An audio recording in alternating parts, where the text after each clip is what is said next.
to the Blitz podcast.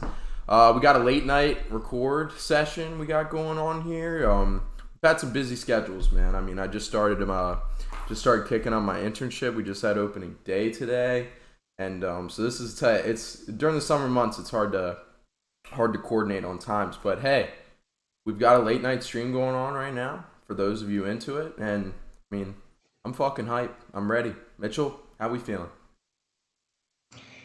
I'm feeling pretty good. Been a pretty busy week for myself. Granted, Celtics just won game 1, so I'm pretty hyped right now. But other than that, personally, I've been starting up a workshop for physical therapy school, working on cadavers. It's a little disgusting, but hey, first step, baby. First step. I actually don't know what that is. So can you explain that? It's a dead body. You have to cut it into a dead body. I was about to say, I hope we're not going to go into detail about this. Don't make me go into more detail because we're going to lose viewers quick. Jeez, that is why wouldn't you just call them dead people? I don't know. Okay, let's not dive into that little rabbit hole. But Tyler, how we feeling tonight, bro? Yeah, man, feeling good. Summer is like fully upon us. I saw a thing, I think it was yesterday or today, less than 100 days till the first game of the season, regular season that is. We're like 2 months away from the Hall of Fame game, which is crazy to think about. But yeah, definitely hype with that. Work's been busy in a good way, so I can't complain there.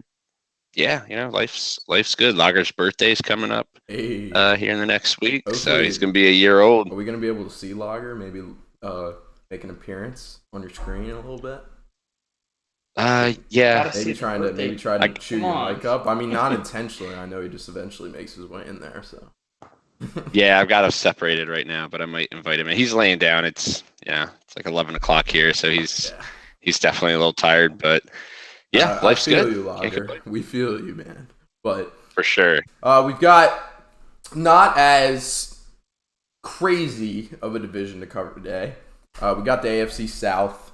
A lot of people could argue, like, how are one of these teams going to make the playoffs?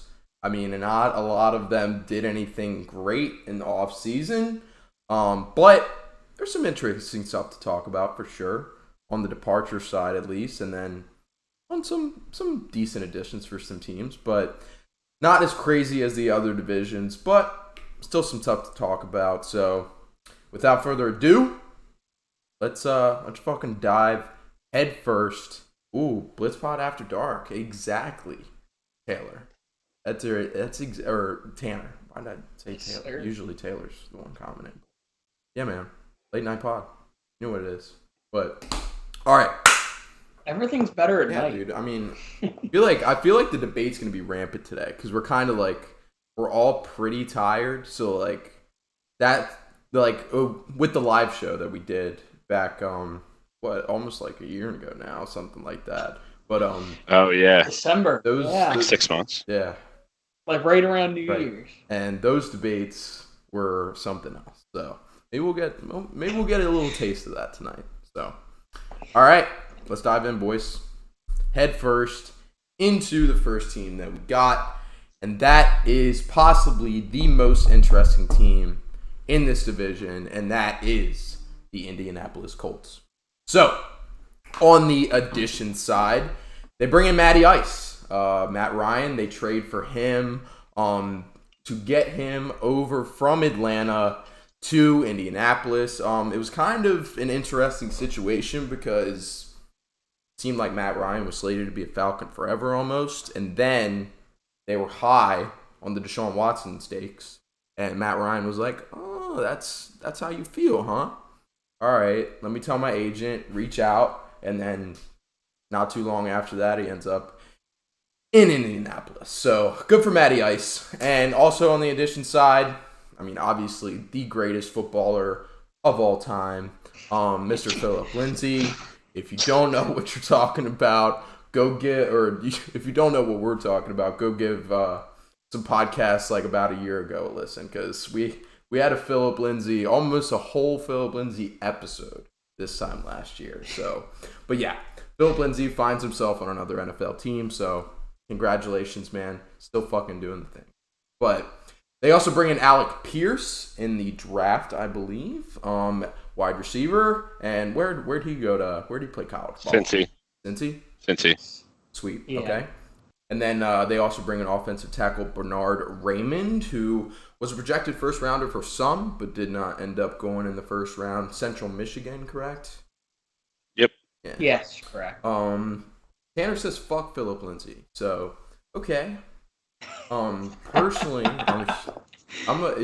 you can't just roll out of bed and get 2,000 yard get rushing 1,000 seasons. rushing yards. You cannot. Tanner, I want to know if you could roll out of bed and run for 1,000 yards in 2 seasons. So, I mean, to his defense, if he could, he'd be making millions of dollars. So, yeah, well, Phillip Lindsey is. So, good for Phillip Lindsey. But they also bring in Stefan motherfucking Gilmore. Jim Irsay flies the jet out, picks up Gilly, talk on the plane, and by the time they're in Indianapolis, he's a Colt. So, got some experience in the secondary there after he went. Tanner said, dude, I could run for 1,200 this year. But yeah, so they bring in Gilly, nice piece to the secondary. Tanner, give me a 12-pack of Miller and it's curtains. All right, man. I'll hold you to that. Maybe we can live stream that joint. Maybe we could all compete against each other. But we're doing Oklahoma drills for the next live show. Next season during the combine, do everything that they're doing during the combine. our own version of it. Dude, we gotta that would be cool. We could debut like some blitz gear or some shit, like our own combine gear. Anyway, Stefan Gilmore is now in the Indianapolis Colt after he spent a very underwhelming season in Carolina. But on the departure side for the Colts, Carson Wentz headed out of town, traded to my very own Washington Commanders. So they're moving on from a quarterback. Obviously, Jim Irsay had some very strong feelings about Carson Wentz. Felt like the rest of the building did too. So he's out of town. T.Y. Hilton, no longer a Colt, which is not something that we've been able to say for a very long time. Offensive tackle Eric Fisher also headed out of town. And then guard Mark Glowinski also on the departures side. Tanner says, I'm like Billingsley from Friday Night Lights. And then he says he's in for a live stream event like that. So I guess we got to throw that on the calendar, man. Actually, it's hard to find stuff to talk about these days, so I'm down for anything. But let's dive into the Colts. Doing a midsummer Oklahoma drill, 40-yard dash, vertical jump. Come on. Let's do 3-cone shuttle. Yeah, let's do it in the blazing heat on the beach to spice it up. But all right. We'll find her. But so, what are we thinking, boys? Any initial thoughts that you guys want to drop on me? Go ahead, shoot. Yeah, I'll say this first. One of the additions we didn't discuss was Yannick Ngakoue. He had Terp. That was one that they got in the Rocky Sin trade. So I think that's something, him, Darius Leonard, bringing Gilmore. Also drafted Nick Cross. He a Terp. So Terps are running wild on the Indianapolis defense. I love to see that. Yeah, I don't know, man. Like, bringing in Matt Ryan, my biggest question is, like, how much of an upgrade is that from Carson Wentz? You're definitely paying him about the same, maybe a little bit more than what you were paying Wentz last year. But, like, is it that much of an upgrade? Like, maybe a win? I mean, I wouldn't be like, oh, this is a team that's going to go 13-5 now or 12-6 now. No, I still think they're right in that 9, 10, 11 win range. And unfortunately, they're in the AFC where all the competition is outside of their division, because this division is dog shit. It literally is. It is embarrassing that one of these teams has to make the playoffs. Like, I'm sorry to all Colts, Titans, Texans, and Jags fans, but like, this division is trash, man. Especially with the rest of the AFC and how good the rest of the teams are. Even the AFC East is now like better than anything they have to offer. I take the Bills, the Dolphins. Shit, maybe even the Jets right now. I don't know. This division is so bad. So I don't. If you put the Jets in this division, I mean, they probably have a decent chance of winning. the Jets beat the number 1 seed in the AFC last year, which was, that's right, the Titans from this division. With the greatest quarterback of all time, who is now in Canton, Ohio. And they beat the Bengals, too. The other AFC champions. The other thing with the Colts, with departures, they are still looking at, I just saw an article that was posted yesterday that they're still thinking about bringing T.Y. back. So don't count him out for a return back to Indy. But, they did what they needed to do in the offseason. They didn't make the flashy moves, which they never seemed to make anyways. They made some very under-the-radar moves. Like Yannick was probably the biggest move that they made. And, Matt Ryan, obviously. But even the Matt Ryan move went under the radar, in my opinion. So I don't see this team as being a Super Bowl contender. I see them as 10, 11 wins, get to the playoffs, probably lose in the first game they play in the playoffs, and that's about it. Just because the AFC is just way too loaded. I mean, you could take Chiefs, Chargers, Broncos, Raiders, Browns, Bengals, Ravens, Bills, and Dolphins probably over any of those teams. The Steelers are going to be competitive. You know that. And I'd still say the Jets or Patriots are still going to be competitive. So the rest, those 3 divisions are completely above and beyond better than this division. So I just think that whoever comes out of it is just going to lose in the first round of the playoffs. But I don't know. I'll pass it over to Mitch, but just nothing was flashy that they did this offseason. Mitch, you got some favorite moves? What I do kind of like about the Matt Ryan thing is the Falcons are eating almost entirely every bit of cap hit he has, because they're paying almost $40 million to not have him on the roster for not a premium pick. Would they get a 3rd or 4th rounder for him? It was not something amazing like a 1st or 2nd. He's a fairly valuable quarterback. They managed to get pretty much an equivalent for Carson Wentz, but he doesn't have like the obvious boneheaded mistakes. I know Kane will testify for Carson Wentz. Carson Wentz does have the flashes, but you have to eat for that random shovel pass on his own goal line where it goes in for a pick 6 or something stupid like that. But at the same time, this team built very well in the draft. Their first 3 picks, you look at it, Alec Pierce, great athlete. Then you have Nick Cross and Bernard Raymond, great athletes. And Raymond pretty much makes up for Eric Fisher, because Eric Fisher, obviously on the decline of his career, he's going to ask for premium money for left tackle, even though he's not what he once was. Raymond might be 24, but he still has a ton of promise in this league. He's barely been a left tackle. He's only getting bigger, so he's only going to fit into the role a little better. And he's got all the promise in the world. Nick Cross, complete experimental project out of him.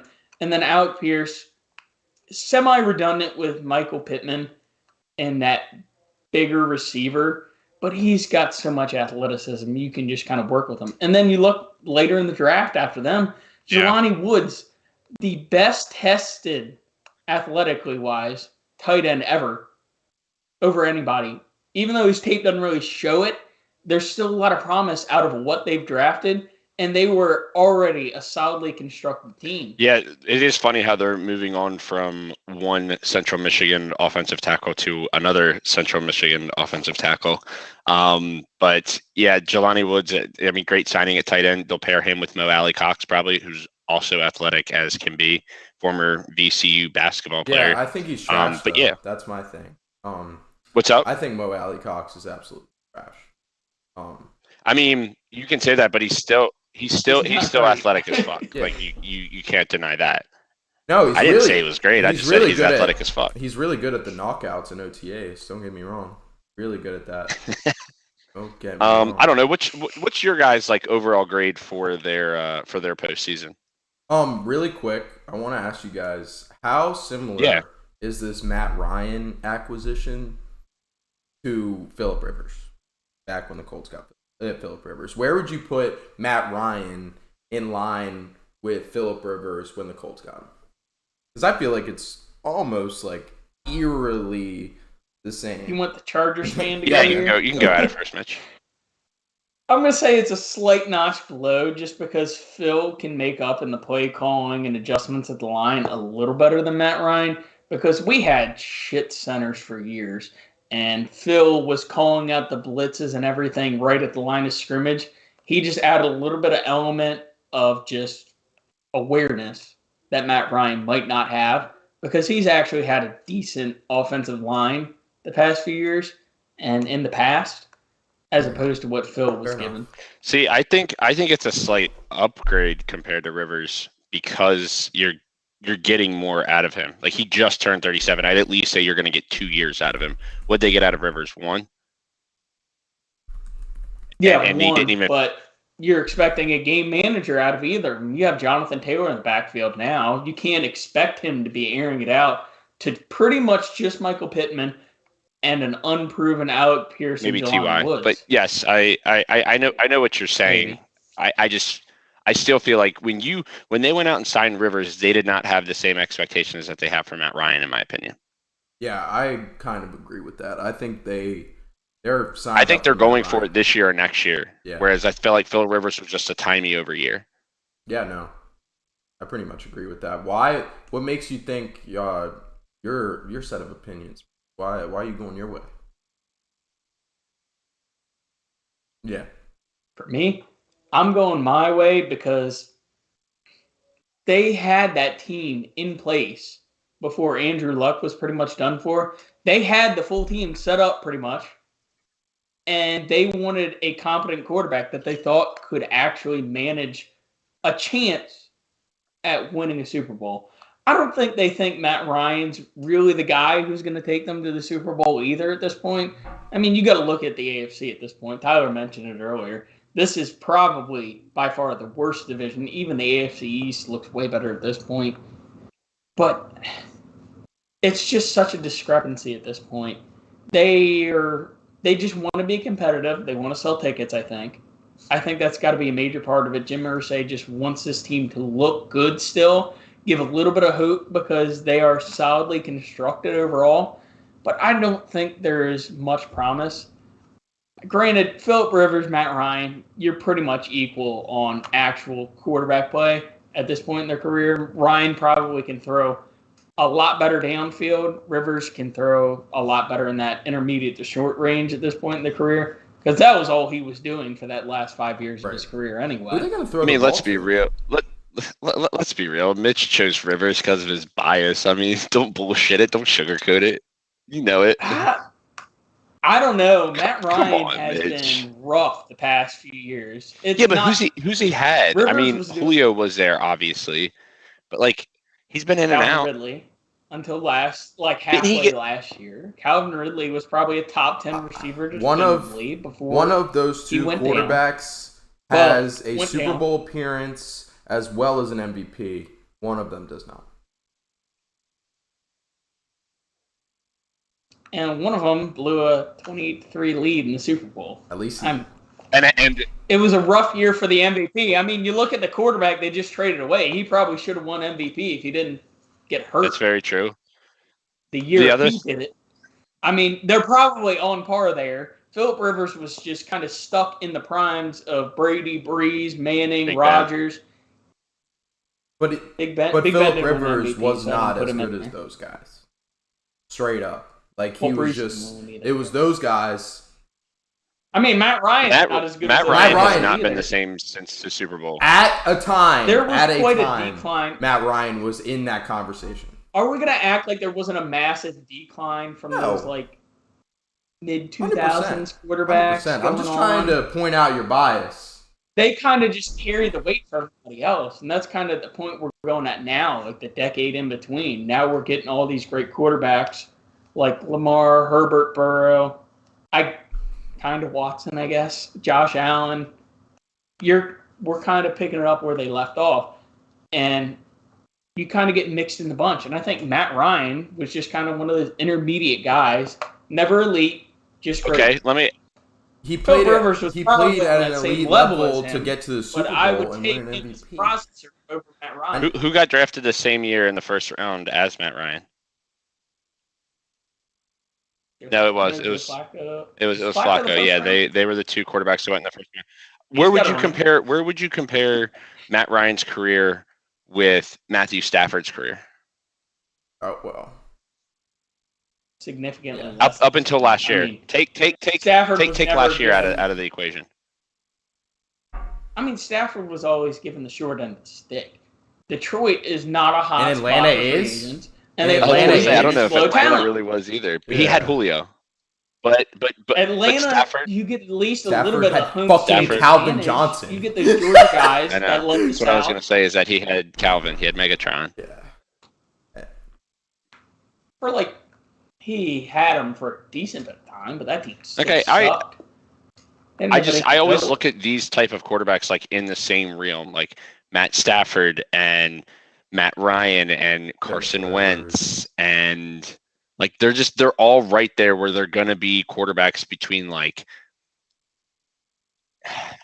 he can win with them, but you don't think you're gonna win a 8 to Super 15. Bowl with them. There was an interesting point from Dan Orlovsky the other day. He put together like his list of quarterbacks that you can win because of, you can win with, and you can't win with. And Matt Ryan's not one of those guys you're going to win because of that. No. But you win with him. And I don't know, maybe like a Tyler, I feel like a lot of those guys you mentioned, very similar. Like you can win with them, but you cannot win because of Kirk Cousins. I think Stafford's definitely on the win. Yes, I agree with that. He's just a notch above. He's probably the bottom tier of it because you look at his history in Detroit. That team still wasn't good, but they were only winning those 6 to 7 games a year because of him. 100% true. We got a couple comments from Tanner. He says, "I'll take here. I think the Colts win 12 games and have a legit shot at being number 1 in the AFC." Okay, here's why I can. Once again, the division. Titans got it last year because of how bad you have 4 guaranteed wins, and the Colts didn't get one of those guaranteed wins last year because we saw what happened, and they didn't make the playoffs because they screwed up on the one guaranteed win that they should have had. I just when the teams in this division, in my opinion, at least in the postseason, when they play teams from outside the division, the Titans had their miracle run, like when they went to the AFC Championship, beat Baltimore in Baltimore. But other than that, the Titans lost to the Ravens the year before that. The Colts lost, I think, to the Bills in Buffalo.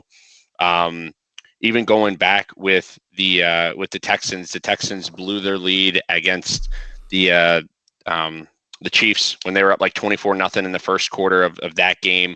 That when they play against these teams in other divisions that are higher competition at the playoff level, these teams always. We saw it with Andrew Luck. Andrew Luck would always go and play in Indianapolis and lose every single time. And it's just because of the division's always been this way. The Jags had their one year where they made that incredible run.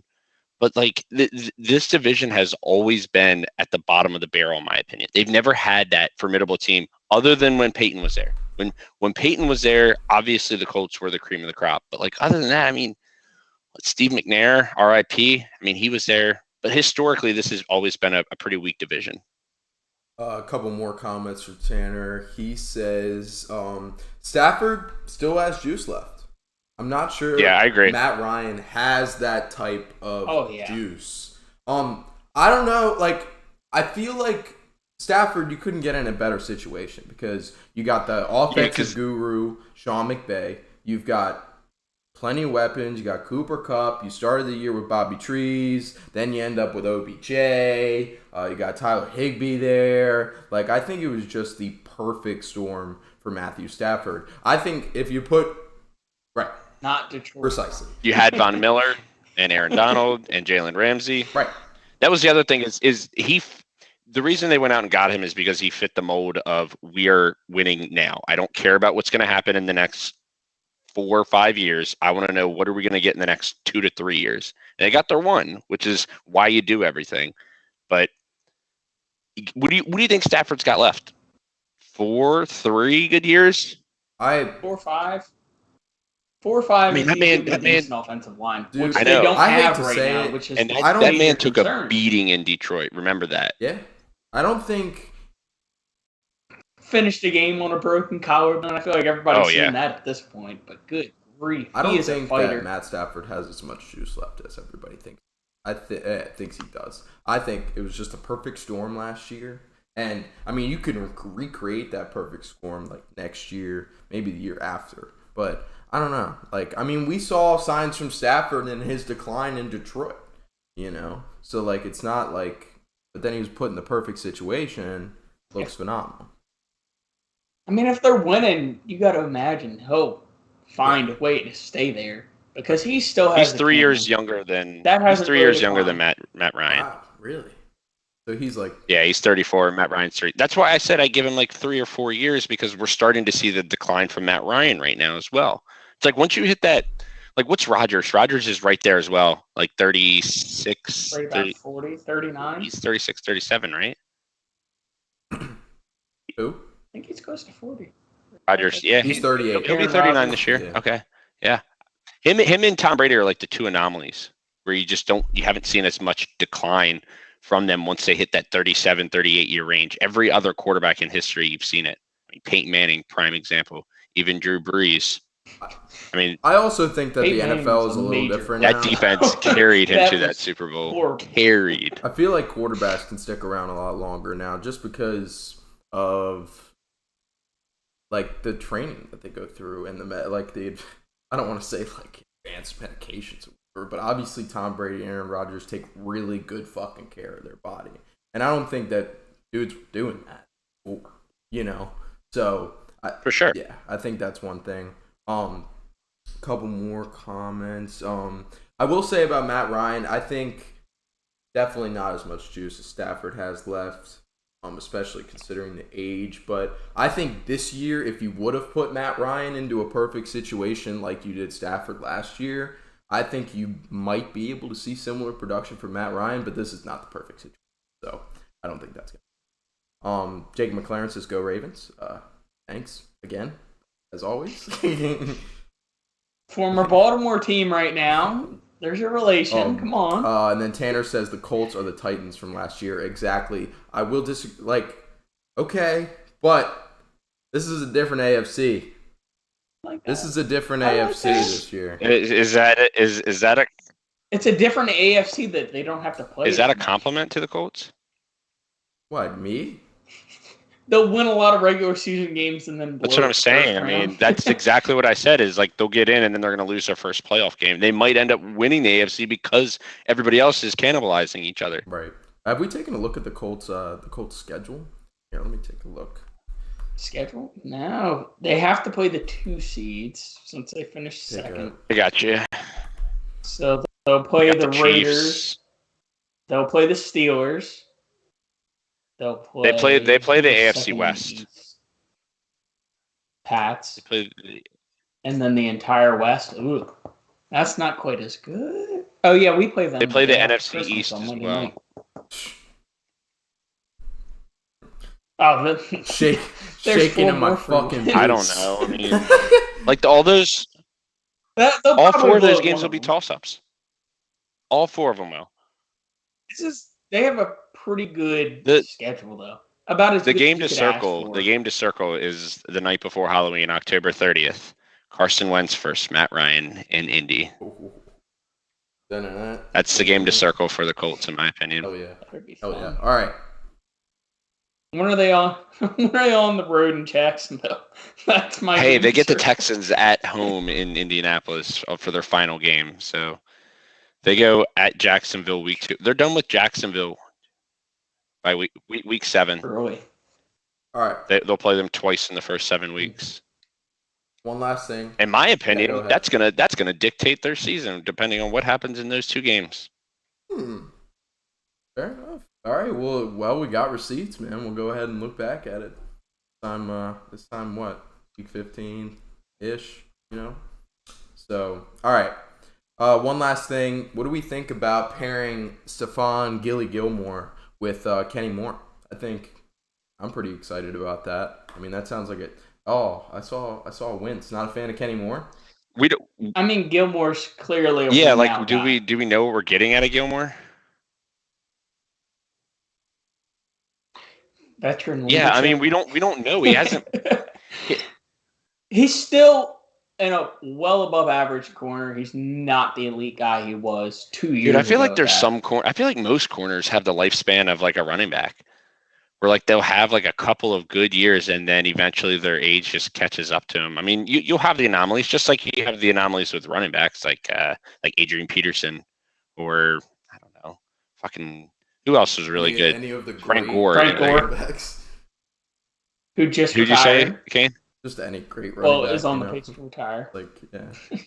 But Tanner says Gilmore was a top 10 corner in Carolina. The Colts are just solid across the board. That's exactly what they are. They don't have any stars, like star-studded guys. They're just good, exactly. not great. They are an above-average team, which is why I get. What do you have? Quentin Nelson, Darius Leonard, Kenny Moore. Those are the guys that you say are probably Jonathan on Taylor. stars. Jonathan I Taylor. think we're Probably forgetting a guy Jonathan named above Jonathan that. fucking Taylor. But running backs don't win you championships. I think we're forgetting will about say- the best running back in the league right now. That's Jonathan Taylor. I will say this. I will say that I think that the top 2 running backs are in this division. Hey, that's one positive note for this division. Hey, let's go. Taylor comments, they added Nick Cross. Yeah, we were talking about that earlier. And yes, indeed, he is, in fact, a fucking terp. He a terp. Yeah, him and Yannick. Yeah. Adding Yannick's big too. I think Yannick's a very solid defensive end.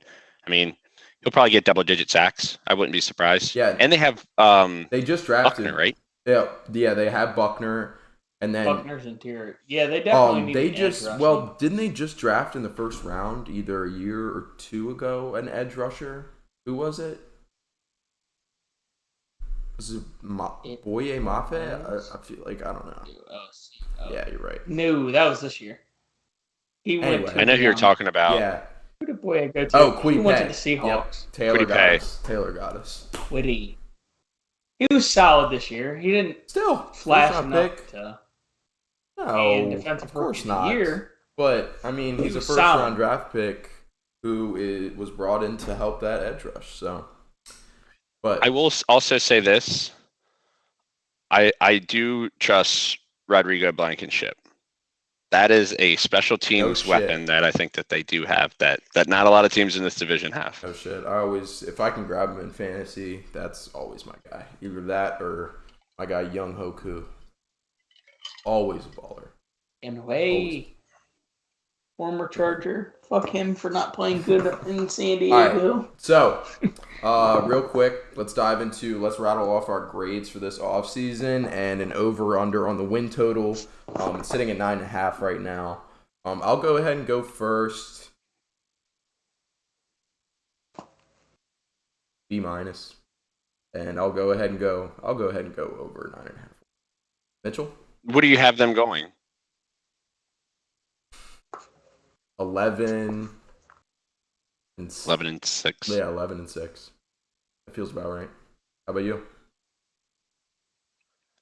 I have them getting a B in the offseason. I mean, surprise, couldn't be more mediocre. And then I have them going over. I have them at 10-7. I mean, wouldn't be surprised with 11 wins. I wouldn't be surprised with 9 wins. But I do think they'll finish over 500. But I'm just... Jonathan Taylor's going to win them some games by himself. I know. It's just like I started off this conversation with how much more of an upgrade is Matt Ryan from Carson Wentz, and I don't think it's much, if any at all. Decision making wise, obviously, upgrade. But who are you going to throw the ball to? I mean, obviously Michael Pittman's got to become the number 1 premier guy this year, unless you go out and sign, I don't know, OBJ, Woods, Pierce. Yeah. Julio would be so redundant in that offense at this point. Julio has no part in that offense. All right, Mitch, what we got for your rattling off your grade and over under on the win total? Grade, I'm going to give them a B+. I actually really liked what they did. They drafted pretty well in my mind, even though they purely looked at how they tested athletically. Just looking at everybody they had on a relative athlete score, almost all of them were over 9 or above, regardless of tape or anything like that. But if it works, it works. And I liked some of the players they got for a steal, like Raymond. That was a steal in the 3rd round. And then all you lose, really, where you did not try to make an effort to make up for it, was Galinsky. And guard is somewhat of a non-importance. Like, you have to pay attention to it, but it helps. If you lose him, You lose him. You still have it the helps to bookends have Quentin at tackle. Nelson at the other Quentin guard Nelson, spot. yeah. Yeah, he makes up for everything for sure. on the inside, for sure. And then you added Gilmore to more than replace Farakius Sin, and then you get Yannick Ngakoue too, which is definitely a position they needed at edge rusher because their pass rushing was underwhelming at best. And I definitely have this team going over 9.5 wins. They're going to be this team that just has a cakewalk of a schedule that pisses off someone in the AFC West that just misses the playoffs. Because either them or the Titans are going to steal a spot. Or the AFC North. Or the AFC East. Every other freaking division in this conference. 100%. Also, I think it's that time of the night, boys. Hey, it do be 12:33 Eastern time. Avalanche won tonight. The mountains are blue. Oh, dude, I was just about to say that, man. You took my pitch. Dude, actually, it's funny because Tanner was the first one to ever, like, I was a sophomore in high school. He was the first one to ever say that to me. Because I think I sent him a picture of me possibly drinking a Coors Light. But I sent him a picture, and he was like, oh, the mountain's blue. And I was like, what? Like, I felt, yeah. But you got to learn something, dude. you know. So now I know. I move forward in the future. All right. All right, real quick, one last question with the Colts. Do they win a game against the AFC West? I think they managed. They play Oakland, or they play Vegas in Vegas. Yeah. They might be able to snag one from Denver. Denver's defense isn't as good as I feel like they have been in years past. Going to be. It's in Denver. Good. It's in Mile High, baby, and they're an indoor team going to Mile High. It's October 6th, so they get lucky there. It could still snow then. I lived in Denver, and it snows every year in October. Every year. Sheesh. It actually just snowed in Denver this past week. To give you a little perspective. Yeah, my friend Trevor, who listens to the Spotify pod, sent me a Snapchat. He said it was just 80 yesterday, and there was snow coming down. Yep. No. I mean, looking at they've just got some tough, like the Steelers against the Colts. That'll be a toss-up game. I would say the Colts at Vikings toss-up game. Yes, I'm biased, but it definitely is, in my opinion.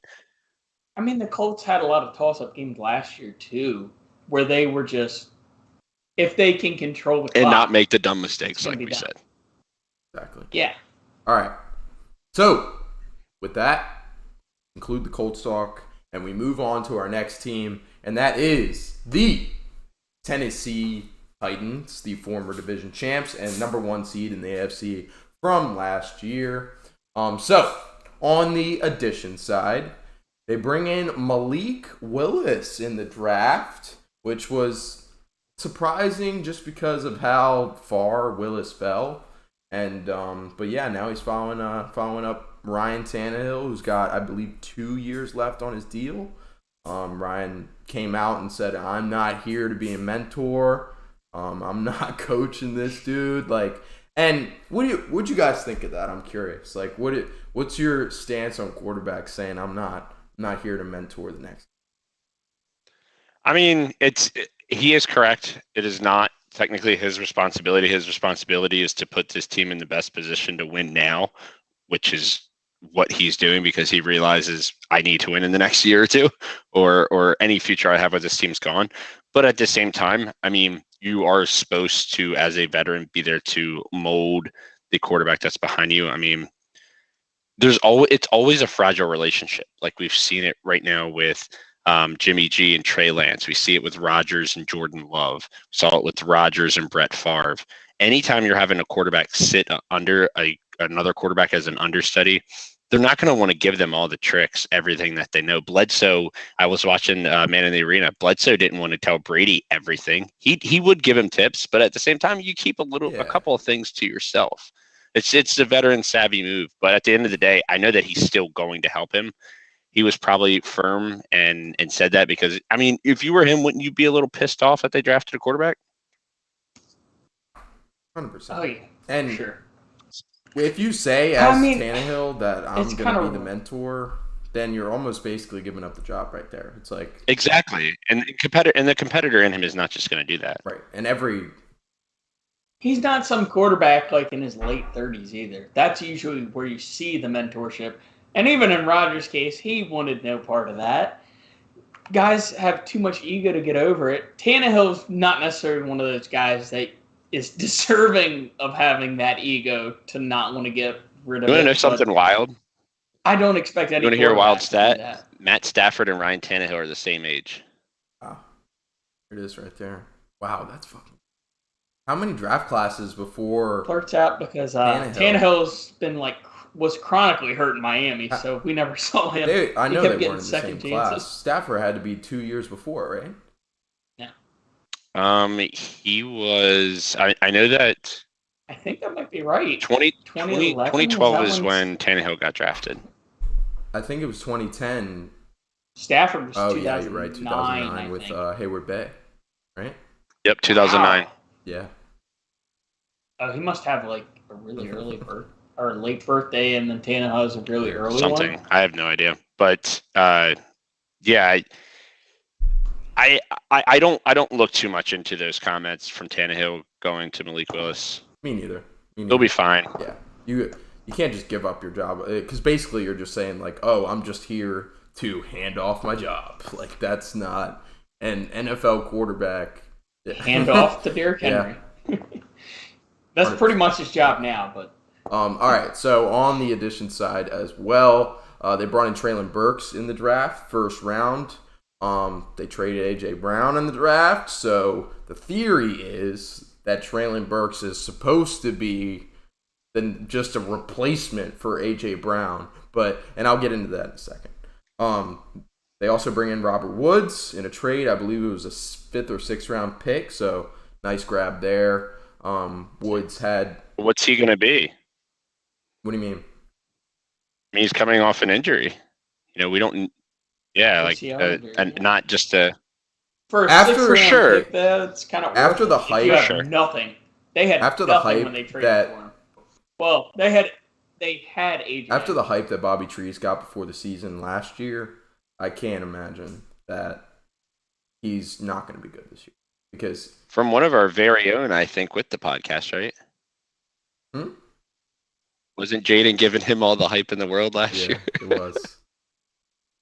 That's because he was trying to sell it to us. Dude, during fantasy season, he was desperately trying to sell us on fucked up on this podcast because, especially with me and Mitch and Jaden's league, it's we're just trying to deceive each other, really.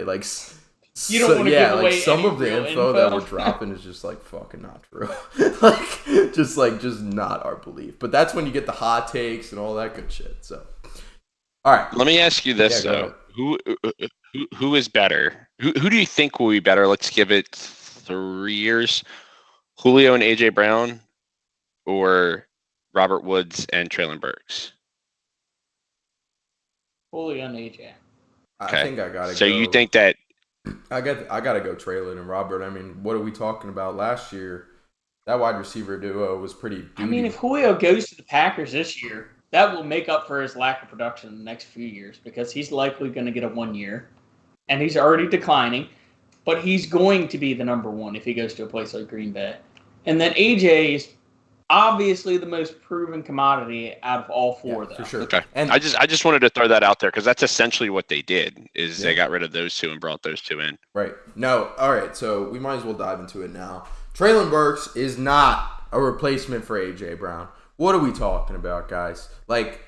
We're pretending that Mr. top 5 receiver over there. Yeah, dude, I gotta defend my boy. You know how it is. But he's not a replacement for AJ Brown. I mean, he may look very similar on the field, but how often do you have a proven commodity in the draft like AJ Brown? You can't just draft a guy and be oh yeah, we'll get the same production that we got out of AJ. It's AJ's one of the best wide receivers in the NFL. Yeah, you just trade Stefan Diggs for Justin Jefferson, and it happens. It's that easy.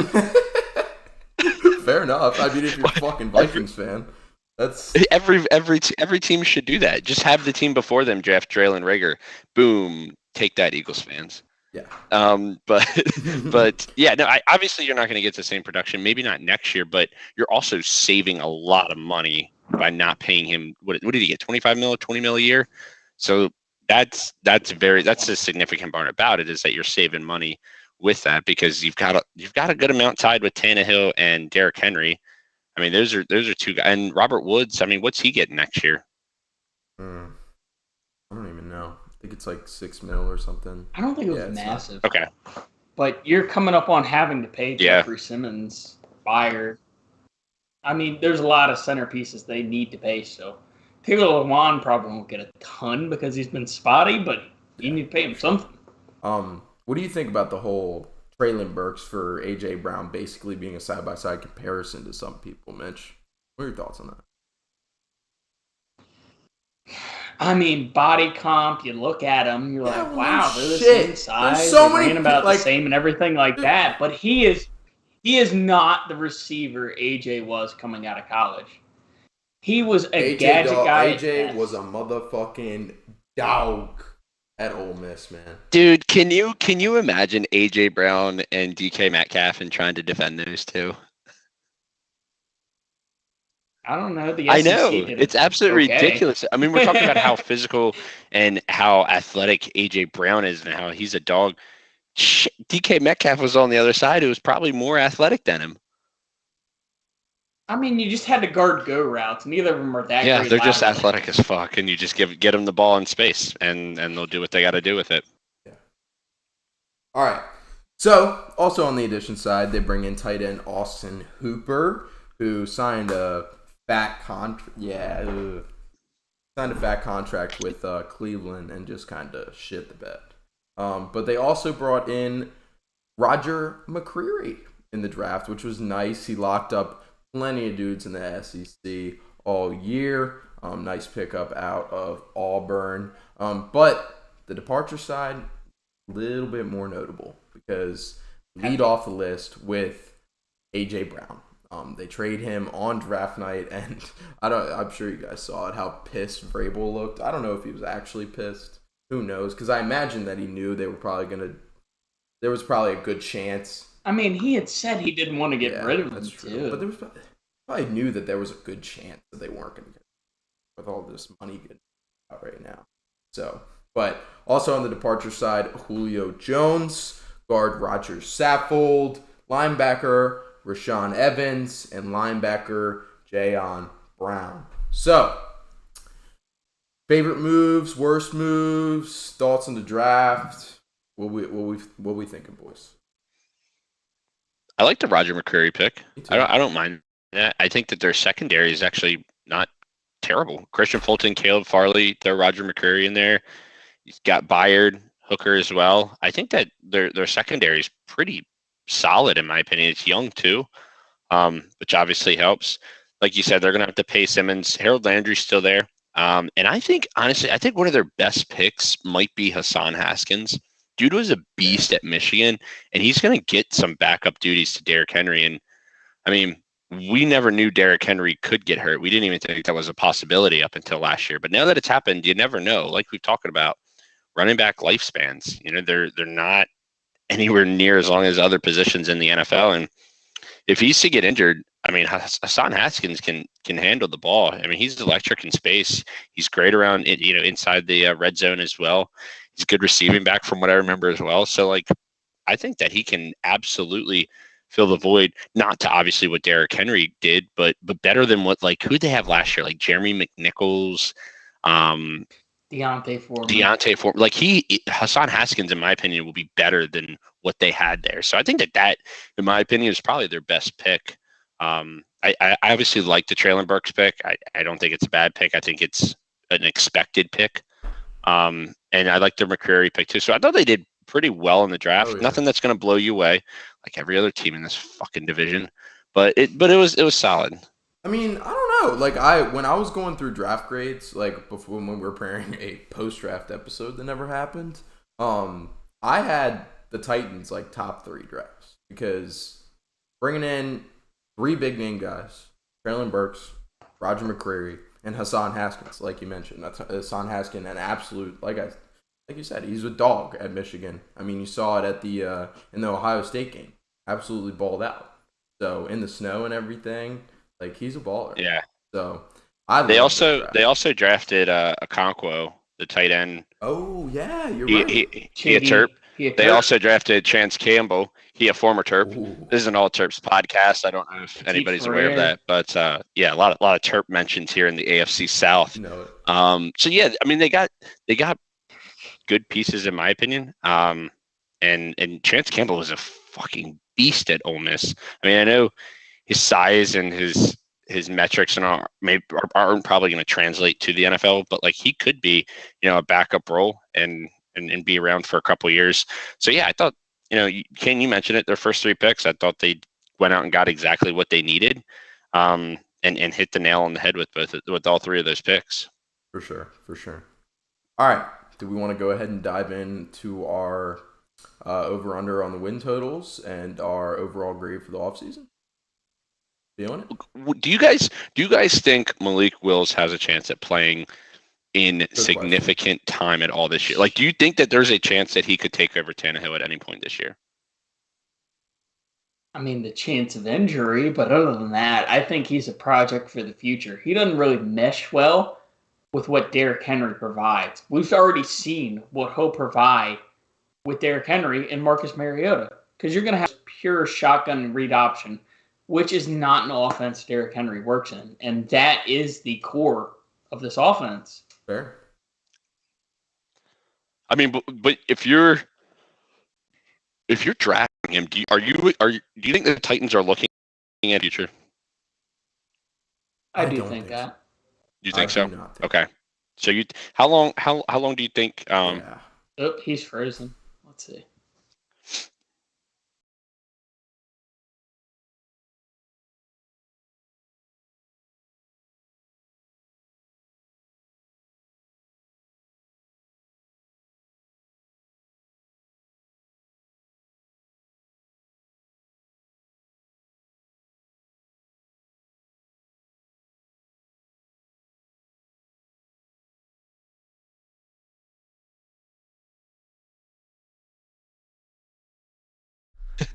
Yeah, I mean, Zamir White probably a little more, but he was well gone at that point. There weren't a ton of maybe Pierre Strong. He was a good athlete overall, but he was kind of short. Let's see. Welcome back in, guys. That's Walker. Sorry for the temporary interruption. Back. But yeah, I don't think he's the quarterback of the future in Tennessee. I don't. I think he'll be a really good backup quarterback, and you put him in there, he'll ball out. But I don't think he's ever going to be. It just showed, how far he fell in the draft tells you enough already. He was, for a lot of people, a projected first-round pick. I mean, there was a lot of people who had him going to the Lions, but obviously a lot of teams. There were some people that had him going top 10 to the Panthers. No, I'm saying top as the second pick to the Lions. That was talked about a little bit, but so many teams passed on him.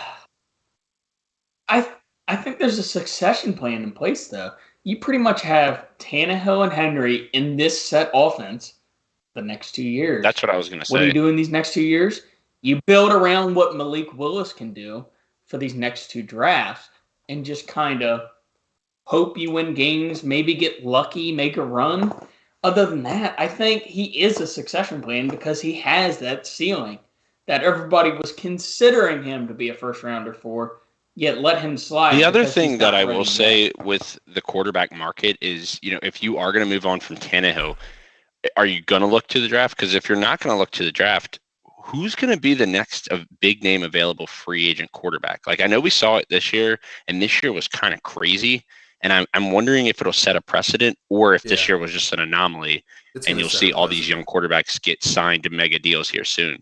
I don't know if it happens in free agency. I think this offseason has proved it. You can go out if you feel your team is ready. You could trade for a quarterback. So I don't think they'll make a big splash of free agency. But will they trade for a quarterback at some point when Tannehill's time is up? I think so. Because this team... Well, trading too, though. who's a quarterback right now that you could see as being like, I don't want to necessarily, yeah. On I the don't want to say market. trade bait because that's a bad term to use for. Kyler, I guess, maybe. Or But I feel Cousins. like he's Kyler. now. Jimmy G, who is glorified No, Tannehill. See, I I'm feel not like both saying of those don't quarterbacks are. But they're not now. going to trade it for him like this year, you know? Like, I'm talking like a couple years down the road. That's yeah. Who's going to be available to trade for, you know? And I don't think Jimmy G is There's gonna not be... a lot of guys on the board right now, unless you're like looking Baker, who is just a long-term Now, Ryan Tannehill. how about that, with though? less That's really mobility than interesting. Ryan Tannehill. Baker Mayfield You know who I in could see? Tennessee. Baker You know Mayfield who I in could see? Tennessee. Daniel Jones. Why? I don't know if many people. I don't know. give up I more don't. than- I don't know. Well, anything for him. But He'd he be would- on the bench if But he doesn't he would prove be it this year. He would probably be He's a not free getting agent. traded. I guess it could be like a Mitch Trubisky thing where you like kind of see it, and they're like SOL on quarterbacks at the moment, and they kind of Jameis throw Winston. him in. No. Think about it, because they're running that play action sort of thing. And, like, Baker Mayfield, is he or is he not built for that? I mean, he's been running that in Cleveland for quite a while. Obviously didn't do that good of a job. I mean, is Obviously he built for that? didn't do that good of a job of running it this past season, but I don't know. I think a lot of that had to do with some mental stuff and obviously the injury. So I'm still a Baker guy. I'm not as huge of a Baker guy as I was before, but I've still got faith, and I think Tennessee would be a good fit. So I just don't know if there's any like quarterbacks that we saw like a Russell Wilson or a Deshaun Watson that you can just go out there and can completely change the franchise and be like, who knows in 2 years what's going to happen? Like, right, that's what I'm saying. As it is the landscape right now, though, like who would be that guy that could come in and have that sort of a Russell Wilson or Deshaun Watson type of impact in the Tennessee offense, like completely revamp it. And I don't know if that guy's out there. Like, I mean, Rodgers could go there on the tail end of his career. Carr, that's somebody I was thinking maybe. Carr was somebody else that came to mind. What about Tua? Ooh, he shows it a little bit this year. Gets a little pissed that they were even talking about him not staying. Possibility. Lamar. I don't know if he strikes me as the type of guy to do that, but Lamar maybe. Lamar would be. That's the potential. Because let's say the Ravens. Well, he says he's loyal to there, but I think the only team he would go to, like Tyler has said, is Miami. And then at that point, it's because Lamar is so shows enough disinterested in signing a contract. Like, let's say they franchise tag him twice, and he's okay with that because it's still a lot of money. And you franchise tag him twice, and then you don't get a deal done. He'll be hitting the market when you don't have Tannehill anymore. So, interesting thought for sure. All right, let's rattle through our off-season grades and our over/under on the win totals. Let me find our over/under on the win totals for the motherfucking Tennessee Titans. We got 9.5. Sweet. Okay. I will go ahead and go. I think Derrick Henry's going to have serious decline this year. I said that before the season last year, and obviously pretty bricked on that, but he did end up getting injured, so I think me making the argument that usage is not going to be able to sustain was very on point. But and also I saw something from ESPN the other day. I'll have to mention it in another podcast or something. But his usage was unprecedented last year. Like, obviously the production was, but his per run was like kind of stinky. Like, I mean, he was. His yak or his YPC, yeah. Right, exactly. So it was just his usage. He's just got the motor to keep going and break off that 80-yarder. I guess that's the difference between him and the average. He'll get those 3 yards, 4 yards, 2 yards, 6 yards, 3 yards, 78 yards. Like that's a typical what you would see out of him from a play-by-play standpoint. Yeah, for sure. But I don't. There's going to be decline this year. There was decline last year. and his effectiveness per run, but I think there will definitely be decline this year. So this window, finish out your prediction. Okay, sweet. I will go ahead and go on the offseason as a total. I mean, I like it. I'll go ahead and give it a B+. I really like what they did in the draft. And I'm a huge fan of Robert Woods as well. Yeah, so I'll go ahead and give it a B+ on the offseason, and I'll go ahead and go under 9.5. So. Yeah, I have it as a B. I mean, surprised, just like the Colts, mediocre. Nothing really blew me away. This group that they've got right now, they're hanging on by a thread as far as like where their window is. Like this is it. They're putting all their chips in, and it's unfortunately the wrong time for them because of how good the rest of the AFC is. Their window to win was like last year, maybe the year before. Obviously, Henry getting hurt completely screwed up all their plans. They still obviously got the number 1 seed, but yeah, I've actually got them going like 6 wins, maybe 7 wins. I don't see this being a very good season for them. They're also going to be playing all the teams that finished in first, like the Bills. I'm trying to think of who they've got. The Bills on the schedule. They got the Chiefs on the schedule. They got the Packers on the schedule. The Bengals on the schedule. And the AFC West. AFC West. That's what I mean. I mean, they got the Packers, the Bengals, and the Bills on the schedule, plus the AFC West. That is 7 very, very tough games. And what's their over/under? 9.5. I mean, you would have to, if you lose every one of those games, you have to win every single game in the rest of the schedule, and that's including teams like the Cowboys and the Commanders. Eagles, obviously sweeping your division. I mean, it's a pretty difficult schedule in my mind. So that's why I have them going, 6 or 7 wins, just because Kane talked about the durability of Derrick Henry, and let's be real. Are you guys trusting Ryan Tannehill to go out there and lead you to a playoff berth? Get the fuck out. That happened one time, and that was a one-hit wonder. Okay. I have this team finishing 3rd in this division. Strong feelings on Ryan Tannehill through. Fair enough. All right, Mitch, what you got? And while you do that, ramble on for a little bit because I'm going to go take a piss. Same. I will. Like, I personally have this team at a C. I do not like what they've done. Like Tyler just mentioned, they have to buy in to win a championship because their window is now in last year, and last year was a lost cause. The only pick they've made to try to keep Derrick Henry healthy was Nicholas Petit-Frere. They'd let Roger Saffold leave. Petit-Frere was a fall off in the draft. He still has a chance to be a quality starter, but not upper echelon or anything like that. And then receiving core, granted Julio and AJ were hurt and battered for a large portion of last year, but you get a very unproven rookie with a lot of questions in Treylon Burks, and then Robert Woods coming off an ACL tear. And somehow Robert Woods is my second most favorite thing they did this offseason behind Petit-Frere. Roger McCreary, I just can't get sold on him. He has short arms.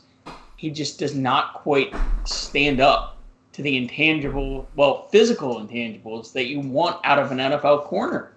That defense is just on the edge of falling off. They kind of needed to make the move now.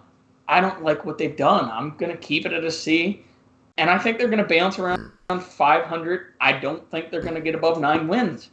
So I'm going to go on the under at either 8 or 9 wins on the total in the season because this is a gritty team.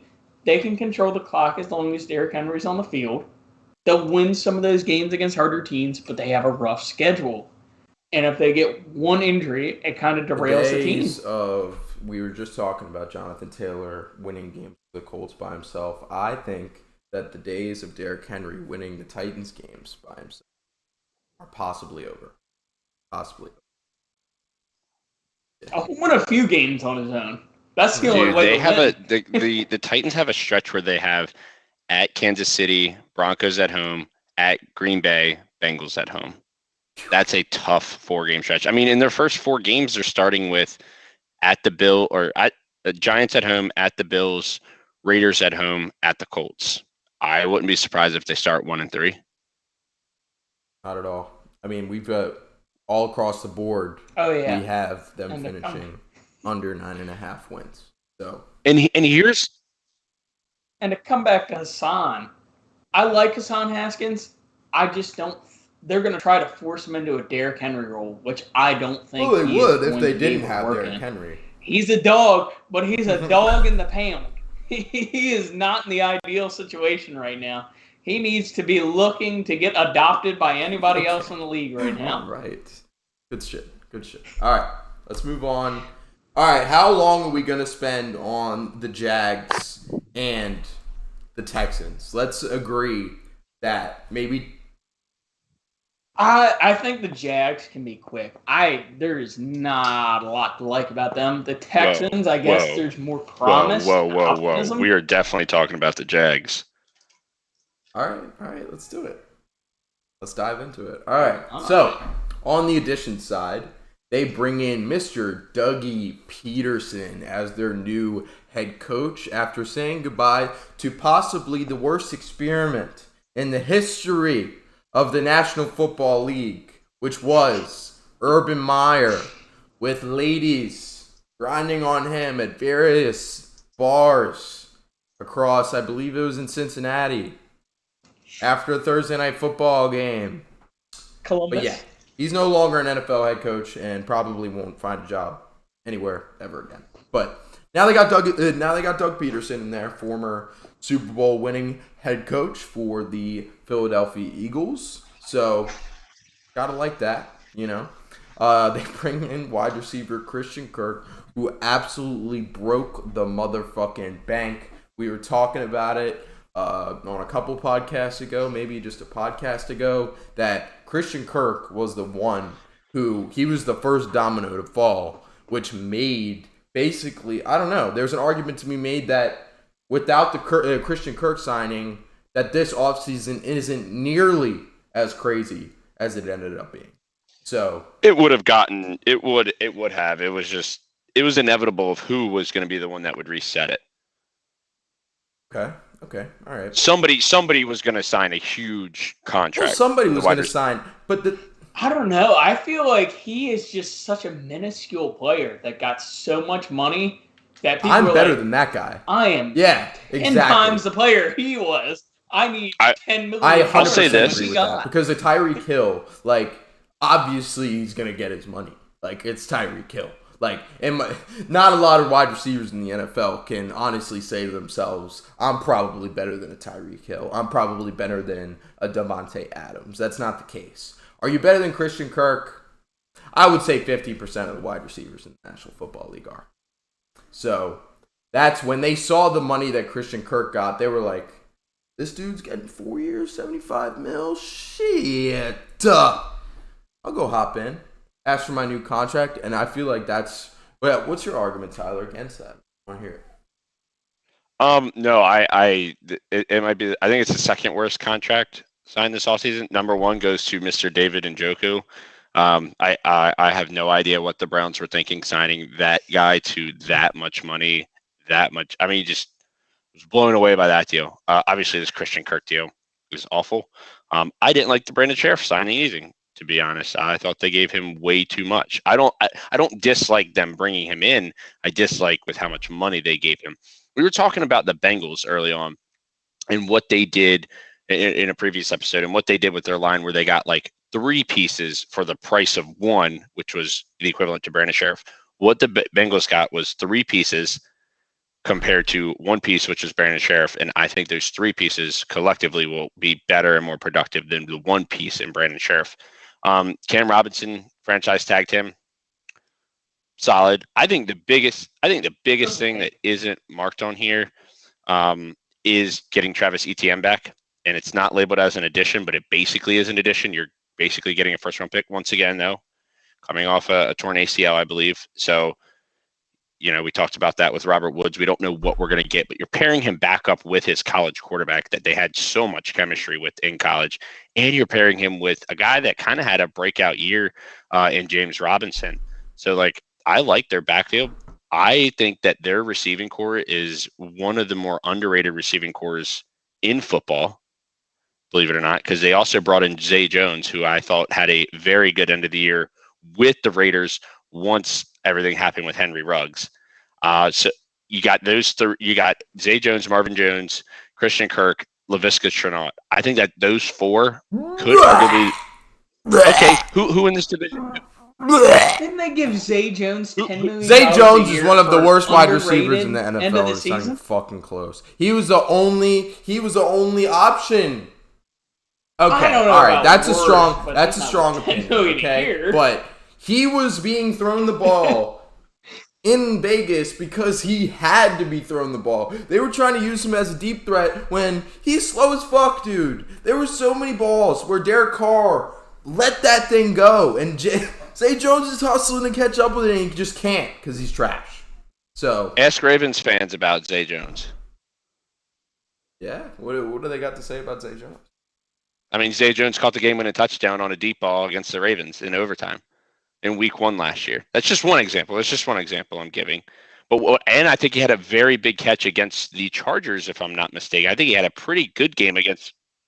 He had a vast interference in the end zone where he was 15 yards from the ball at halftime, right about halftime, where they got a 1-yard rushing touchdown. Okay, wide receiver cores in this division.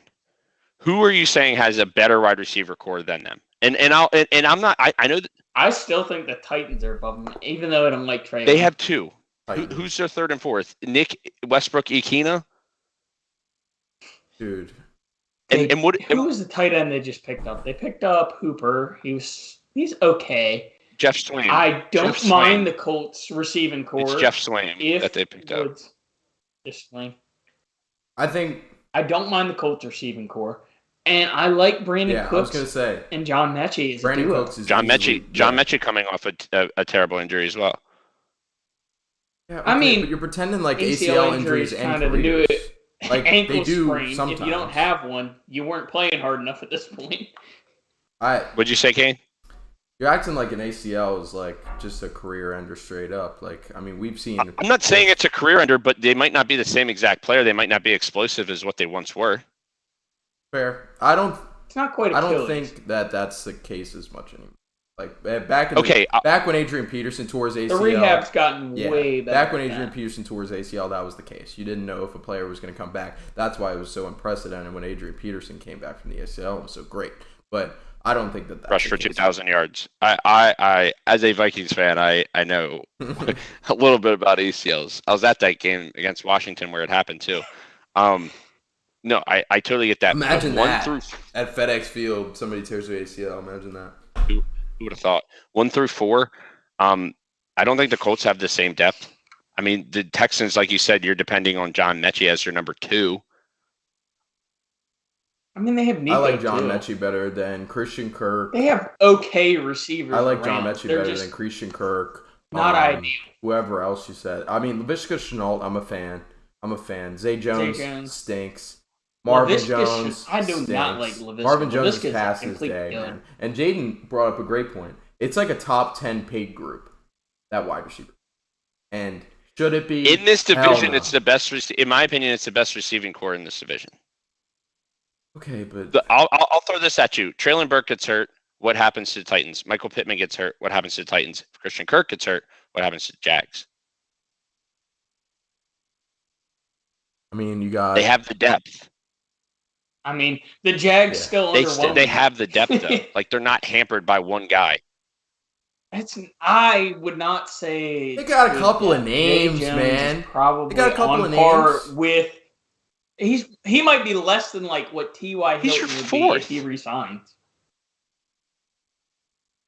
Visca. Is he? I mean, Laviska is kind of like a utility guy. They don't have a set role. They said You they also would have use him something- out of the backfield, and then never did it I mean, because You also are the other thing that you have to throw into the receiving core that none of the other teams in the division have. Maybe David Johnson with the Texans is a receiving back in Travis Etienne that can line up at receiver as well. I'm not. I guess if you're putting Yeah. ETN at No, it does give him a bump. But I feel like the best pure receiver might be Michael Pittman in the division. Also, and that gives they might have the best a slight receiving bump. tight end in the division with Evan Ingram now as well. Dude, when's the last time that Evan Ingram did anything? Well, I mean, half a receiving. Who the is fuck was passing, throwing the you ball can't to do Evan that. Ingram? I mean, Eli Manning for a while. Eli Oh my Manning God, before, get and out of still here. was Eli dropping Manning's the it. worst regular season quarterback ever. Eli is getting He did if suck. and when Eli gets into the Hall of Fame, it will be because of his postseason. Those Well, didn't he finish Just his 2 career playoff exactly runs. 500? Nothing else. it wouldn't surprise me. Yeah. I mean, Big Ben and Phil looked a million times better statistically than him, but they have, as many rings. The other and 2 thing, less and we rings. touched on it with Urban Meyer and Doug Peterson. Doug Peterson won a Super Bowl with Nick Foles and Carson Wentz. Well, when Carson Some Wentz, one of the more stability loaded at offenses, the too. helm can change everything. I love the Doug Peterson. I really do. I didn't like it at first because I felt like it was like I was about to say, you were I a felt huge like hater was on like it a at first, McCarthy man. type like sign. But I've seen videos since then of Doug Peterson in the rooms with the Eagles back in the day, and I've heard players comment pretty highly of Doug. So I'm a fan of the signing for sure. I mean, you can only go up for Urban Meyer. I mean, shit. What are we talking about here? Them losing Miles Jack could be significant. Mm-hmm. I do agree with that. Devin, Yeah, but they Devin drafted Lloyd 2 inside linebackers. and Should make up Chad for it. and Muma. But why on earth? Chad Muma, Yeah, Devin Lloyd, Muma was a beast. No idea why. And they drafted signed 2 of the them. one guy, Olakun. I think that's what his last name was.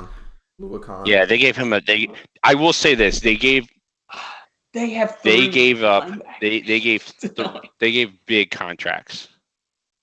In my opinion, they did not spend their money wisely, which is why my grade unnecessary contract is less than what I probably would have been if we were just basing it on the guys that they brought in and the team that they built around. I mean, they beefed up their line. You know, they did what they had to do with their line. They went out and got some more weapons for Trevor Lawrence. They're getting ETN back. Their defense, they went out and signed Darius Williams, brought in Shaquille Griffin as well. They gave the 5th year to Josh Allen, Devin Lloyd. They drafted him. Trayvon I will say this with the number 1 overall pick. That's what I was about to get to. I think that is going to be a pick that they're going to regret in about 3 or 4 years. I think That's a pretty big I think Aiden Hutchinson was the move. I've been saying that from the get-go, and I think they just bought into the smoke screen the last month of the year. And I think Jaden touched on it where was it their GM doesn't have the best relationship with Harbaugh, and just to spite Harbaugh. Yeah, just to spite him, they're like, we'll take Trayvon Walker. I think it's I don't think that it's going to pan out the way they hope it will. But yeah, I think this team's going to be better than they were last year. Yeah, for sure. I will say Brandon Sheriff, I'm a fan of that. I agree with you. They maybe could have spread it out a little more, gotten some more depth on the line. But, I mean, Brandon Sheriff, what guards are we putting in front of Brandon Sheriff right now? Quentin Nelson. Zion Johnson. There's not that many. Not that many. I mean, exactly. Trey Smith's pretty solid. Yeah, pretty solid, but he's probably not Brandon Sheriff. I mean, guard's not one of the positions that you like spit off the tip of your tongue for sure. as easily. But Sheriff's just got more of the reputation because he's been in the league for longer, I feel like. He's probably still top 10. I'd give him that for top sure. 10 guard in the league in general? Oh my God. You're just... Yeah. To you, he was stuck in Washington, and that's why you just don't want to give him his shine. That's unfortunate. So I guess I'll just start shitting on Chargers players and the other teams. That's cool, though. We're at a mutual understanding on that. But anyway, I like the Brandon Sheriff. I like the Brandon Sheriff signing. So let's dive into our grades and over-unders on the win total. Let me find the win total real quick, but I'll hand it off to Tyler to start with your grade for the overall.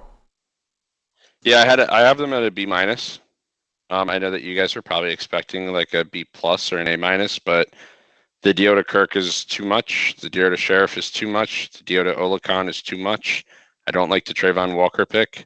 So yeah, I mean, they did like I said, they did some things that I did like in the offseason. Losing Miles Jack, like I said, is going to hurt. I know you got Devin Lloyd to hopefully replace him, but you're depending on a rookie in basically what is labeled as like the quarterback of your offense. So I do worry about that. But once again, in this weak division, just getting rid of the whole Urban Meyer shit, I think is could give them a win or two more this year compared to last year. And I think that we're just taking it for granted that like Trevor Lawrence has always been the number one player his entire life, like whether it was high school, whether it was college, getting drafted number one overall. This guy is really fucking good. And he had some shit that he had going on last year, in that offense, trying to learn a new NFL offense, plus all the distractions with Urban Meyer. Like, imagine being a rookie quarterback and having all that crap go on. Like, it's got to mess with you. You just have to toss it away, in my opinion. Like, you have to toss last year. After what happened with Urban, you just have to toss it out the window. Yeah, and I think if you can just give him a little bit of protection and your weapons are able to stay healthy, yeah, I mean, I think you could win 5, 6, maybe 7 games. I don't think it's out of the realm whatsoever. I think they're still probably 2 to 3 years away from making a significant playoff push. But like, if you've got your quarterback solidified, that's what you need in this league nowadays. And I think that, when we look at these sophomore quarterbacks, it's him, it's Zach Wilson, it's Trey Lance, it's Mac Jones. Who's the fifth? Justin Fields. I think Trevor Lawrence is going to have the second biggest jump out of those 5 quarterbacks. I think Zach Wilson's going to have the biggest, but I think Trevor Lawrence is going to have the second biggest. Yeah, no, I'm a huge fan of. I mean, he looked like a completely different quarterback in the second half of the year once Urban didn't have him under his foot. So what's their over under? 6.5. So what you got? Kane, what's their over under? Yeah, 6.5. So what you got? Oh, I didn't hear the 6.5. Dang, that's right where I'm leaning too. I said 5, 6, 7 wins. I probably. You know what? Fuck it. I'm gonna go over. I think they claw out. See what I did there? I think they claw out 7 wins, go 7-10. I think the Titans end up 6-11. Fair enough. I'm glad you laughed at that. Clawed out. I'll go ahead and, dude, I'm not a fan of offseason. I might go. Not either. I know, like, I'm not, be on them? Dude, like, I was thinking D territory earlier, but considering Tyler's raving review, I might have to back off that a little bit. So I'll go ahead and go C-. I'll be a little generous, but just not a fan. They signed names on the wide receiver. Like, guys, you could have drafted rookies that would have been better than a Zay Jones, in my opinion. Easily better than they were signing guys right. that you kind of knew in a 14 league. That's what it felt like, dude. It felt like they were playing a Madden franchise and they just like fucked it up, and they still wanted to get some names on the roster, so they signed a couple. Ready? Go ahead. Christian Kirk goes for 1,000 yards next year. I think ETN's more likely to go I'm for I'm calling it timestamp this, okay? So, what is it, June 3rd now? Dude, I wouldn't even disagree with you. We got a few quotes for Jaden. Who else is he going to throw to? Like, it's Trevor Lawrence. He's a great quarterback, so he's going to get the ball to somebody. Now that he has a solid head coach, Christian Kirk, got ETN, you paid him like your number one. So you got Evan Ingram, you got LaVisca, you got Marvin Jones, you got James Robinson as well. Jones. James Robinson is gonna die. I disagree. I think they're going to find ways to incorporate, because the Eagles did it with Boston Scott and Miles Sanders. No, because Miles Sanders was Shady there? Or Clement. Gainwell? Was it Clement? Or a few years ago. Yeah, they played with both of those guys on the field at the same time. No, it was Jay Ajayi, right? They had 3. I mean, you could definitely. I guarantee that Doug Peterson's going to have packages with ETN and James Robinson that they're going to use frequently. Okay. Oh, and don't forget, they drafted one of the best names in the entire draft Snoop Connor. Hey, dude, and also he's a fucking baller. Running back at Yep, Ole Miss. Yeah, he's a baller, man. He's a baller. He also could see sometimes because he's more of a goal line back, and Robinson and ETN are not. Receiving I mean, backs. That's why I'm guess they saying can Robinson. be, but I think Robinson's day in the spotlight might be over, man. I think ETN is obviously the better receiving. I mean, obviously is the wrong word, but I think ETN takes over the receiving role. James Robinson's not an in-between the tackles guy. Give that to Snoop Connor. James Robinson, oof. But I will go ahead and go under 6.5 wins. I think Trevor Lawrence is going to take a big step up this year, but this roster is still not good. So it's going to take some time for Doug Peterson to figure this out. But I'll go ahead and go under 6.5. Mitch?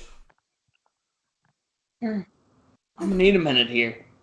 Because, am I counting ETN or not? No. Because with ETN, it's a whole grade level above for me because he is a monster. If I'm not counting him, complete F. wow. Complete F. Because he's the only other positive I see from this offseason is Brandon Scherr. I like Devin Lloyd. I like Chad Muma. Why would you get those two and then Oluokun and have three linebackers? Either one of the guy you just signed for a huge contract can be benched, or a first or third round pick is going to be benched when you could have done something else and you have other needs. The receiving core still stinks. No matter what Tyler says, he's not going to convince me on that. Neither, Travis Etienne is going to be like the a Mac leading Jones receiver MVP this year. kind of take. I can all but guarantee that. MVP Mac Jones kind of take. That's what that Hey, is. all right, look, to my defense. This division is such dog shit. We got to have something to talk about. Fair enough. Open. Now he's backtracking. And then Miles Jack leaving, he wasn't graded well on PFF, but he's still a great linebacker. None of those guys are going to truly make up for what he was missing. He was the last piece of that Jaguars defense that that entirely carried them to an AFC Championship game. And now he's gone. It's a new era. And I am not a believer in Trevor Lawrence. I wasn't when he came out. You are a part of one of very few Zach people Wilson, that exists on planet Earth that did not believe in Trevor Lawrence coming out. Watching his senior season Didn't have the same was weapons. painful to me. I know he had just Justin Ross and then Travis Etienne. He's just got Travis Etienne right now. Then you've got pretty much a slot guy in Christian Kirk and then very underwhelming talent elsewhere. I don't know what you can expect of him. It's bound to be better than what it was last year because they fucking sucked last year. Yeah, There's no way to sugarcoat it. Sure. He'll be better than last year, but I think Zach Wilson will be better. I think Justin Fields will have flashes better this year. I mean, neither of them are going to look good. Statistically, for the whole season, Trevor Lawrence is probably going to look a little better, but in the end of the season, Fields is still working with a little less, and he's going to show that he can carry the team a little better than what Lawrence can.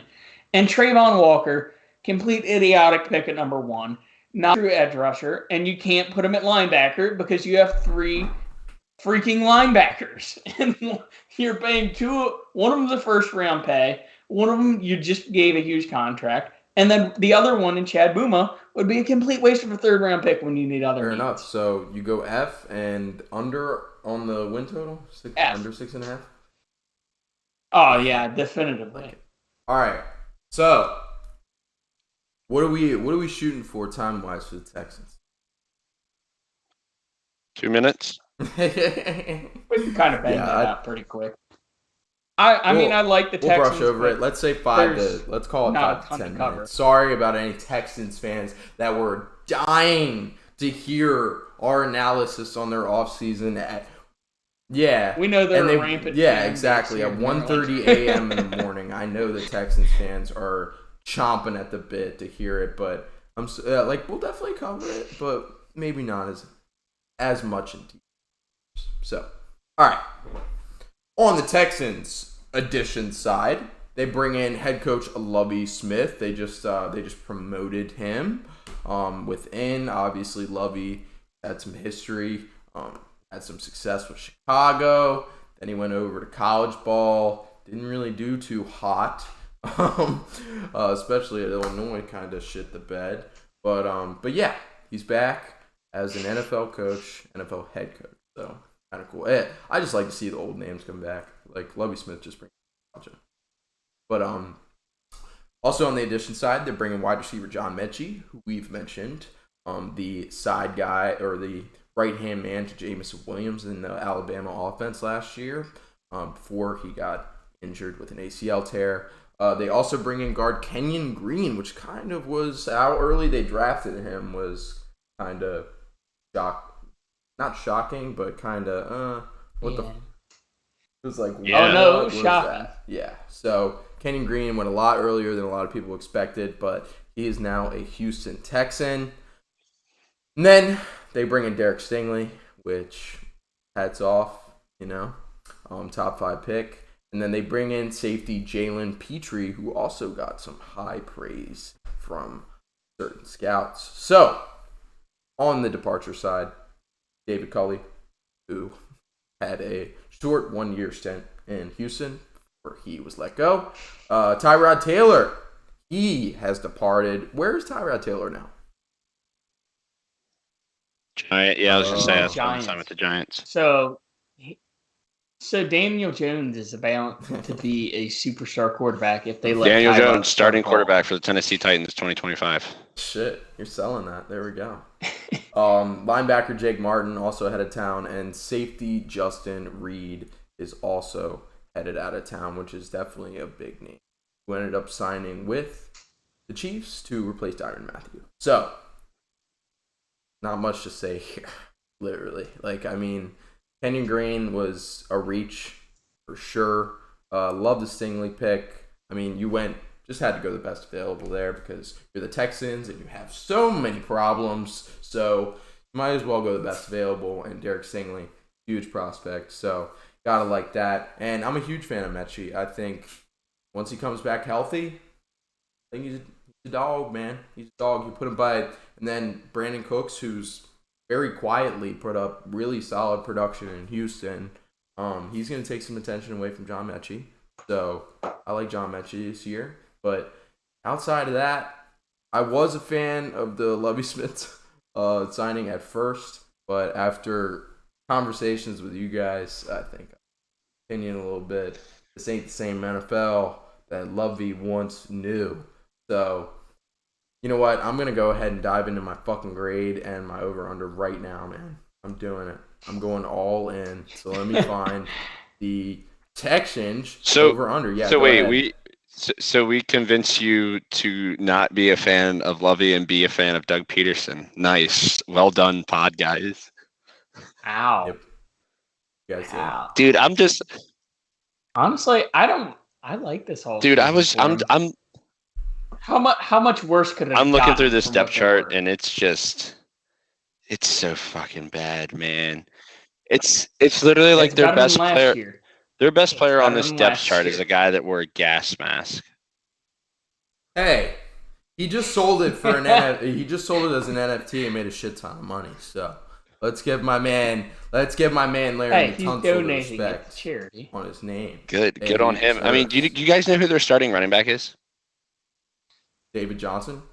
Dameon Pierce. It's Rex Marlon Burkhead? Mack or Rex Burkhead or Damian Pierce Marlon or Mack Dare Ogunbowale. What happened to David Johnson? Are you kidding me? Hey, Pierce is a rookie. Okay, so you he's guys, got some you guys, upside. you Mac. you was guys want kinda to in the shit on the shadows. Jags? I would take ETN and James Robinson over any of these running backs on the Texans in fantasy. Yeah, probably. Well, yeah, but I'd take the receivers over One. any of the Jags receivers. I would take The top Mechie two. and No, I would. I'd take John I Mechie wouldn't. over Christian I Kirk would. all day. I would. All day. I would not. For sure. All day. Damn, did you? I know he's not proven, Brevin but I saw Jordan enough. and Nico I- Collins, Nico. Chris Conley, Chris Moore, Philip Don't- Dorsett. Don't hurt your eyes looking at the entire roster. Just look at the offseason. It's painful. Yeah, A lot of those exactly. guys Just- are practice squad guys Just look elsewhere at outside. just of judge them top on their offseason 2 to because if 3. you dive down the rabbit hole into their roster, you're gonna finish with an F- on their grade. I mean, bro, I mean, you got to look at what they had this last year. defense. This So is an this improvement. Jonathan Grenard, Malik Collins, Ross Blacklock, Rasheem Green, Neville Hewitt, Christian Kirksey, Christian Kirksey. Grieger Hill, Derek Stingley, Eric Murray, Terrence Brooks, and Steven Nelson. I mean, I know they didn't put Jalen Petry's Petrie there in and the Desmond starting King's there, Mario Addison's there. Desmond. There you go. You Shut got the 3 fuck solid up. guys No, with that. no. This team is On top. absolute ass. It's better And than what they were. And they went. How high could they Exactly, have gone dude. from what You they gotta were? judge They it were on the offseason, scraping man. scum off of the bottom of the yes, haven't even- floor. Yes, the Texans are bad. Breaking news on the Blitz podcast. The Texans are god fucking awful. But We haven't even gotten to the quarterback. Yeah. I would take. Oh Davis my Mills God! over Throw that on this the. season. Put that on the He Instagram. will be more productive in Dude, fantasy I- football. Put it on there. Davis Mills will be more productive. than Trevor Lawrence let's in play a name fantasy game with football. Davis Mills. I real quick, will. All right. Let's go through some quarterbacks. He would have been the best Davis quarterback Mills. this year. in the Davis draft. Mills or Baker Mayfield? Baker. Davis Mills. At this, well, last year's Baker. Previous year, I would take Baker Davis Mills or before Jimmy the G? injuries.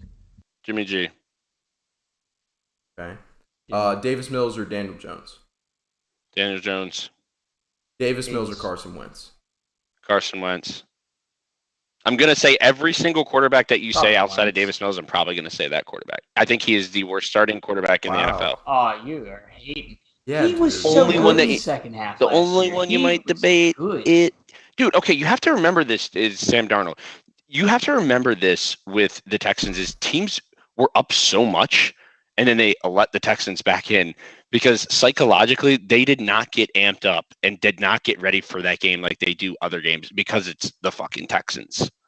But I mean, seriously, from a psychological standpoint, that's how these teams were. in Davis's in They won a decent amount of upsets if they managed to slide into 3 rather than 1 or in support 2. of Davis Mills, he used to be one of the top prospects coming out of high school, and like while he was at Stanford early on, he was supposed to be hot shit. So Yeah, no, he was highly touted. I'm not saying he wasn't, but like, is Davis Mills the quarterback of the future for the Texans? no, Fuck the name. Maybe. Fuck the name game. Let's just throw that out there. And if we're going to be top 3 maybe. pick next Who year, knows? yeah. Like Dak Prescott was not a high draft pick. Like I mean, there's He showed out year 1, but he was also on a much better Very roster. true. He does play than for the Houston Dallas Texans. Cowboys. Let's play. That's the big difference. What? That only makes an We argument. don't know what Davis Mills or Trevor makes- Lawrence would look like on a good That team. makes so more we of an can't argument judge for them that Davis well. Mills. You know, didn't have shit last year.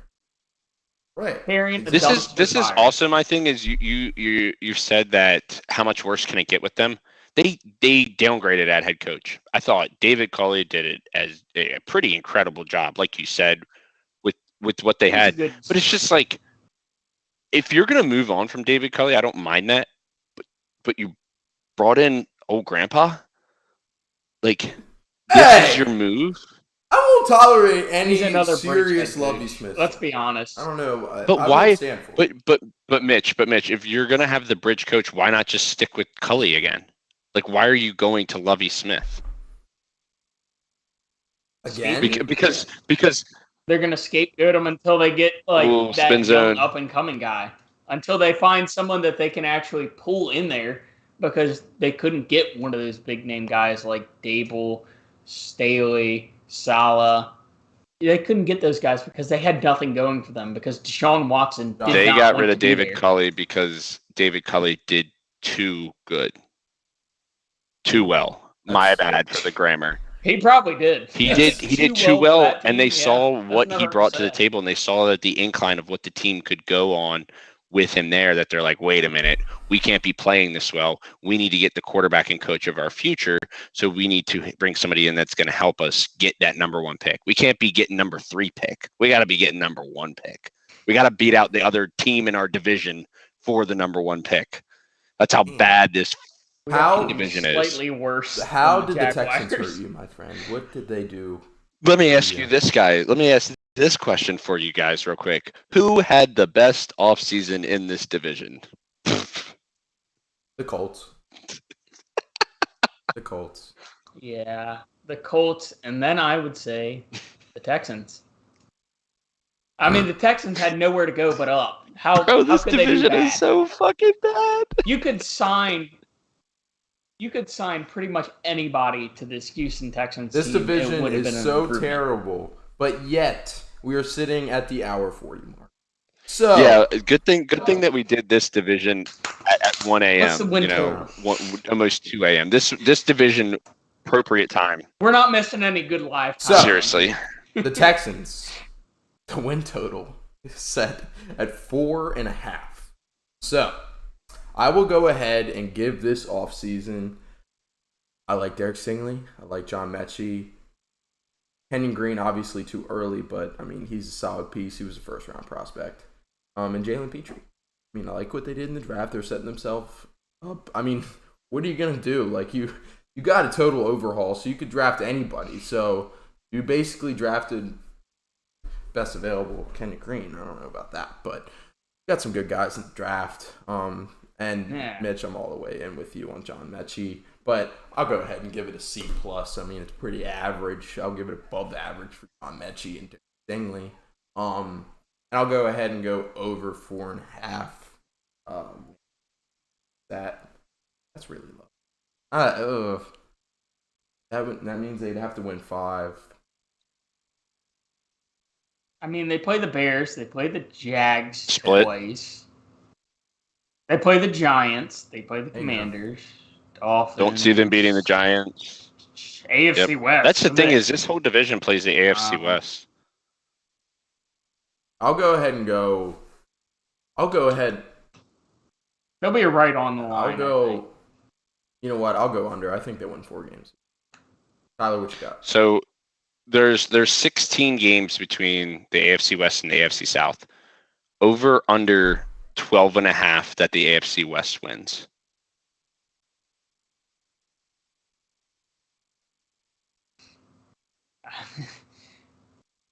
I'm going to say under because I feel like the Titans and Colts can manage to win enough, and then there's one random game in the mix. I mean, they would have to, if you're saying that they would have to win enough.